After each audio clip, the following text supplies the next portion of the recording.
this video, I'm going to show you how to prevent people from commenting on your Facebook post, okay? Let's get started without wasting so much time. The first thing we need to do is to open the Facebook application, okay? Then we refresh it. And kindly remember to watch this video until the very end so you don't make any mistake, okay?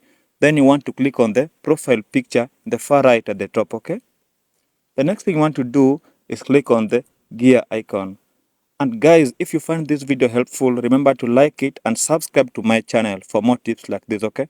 Then scroll down, just scroll down, and you will see this place for followers and public content. Click on it, okay?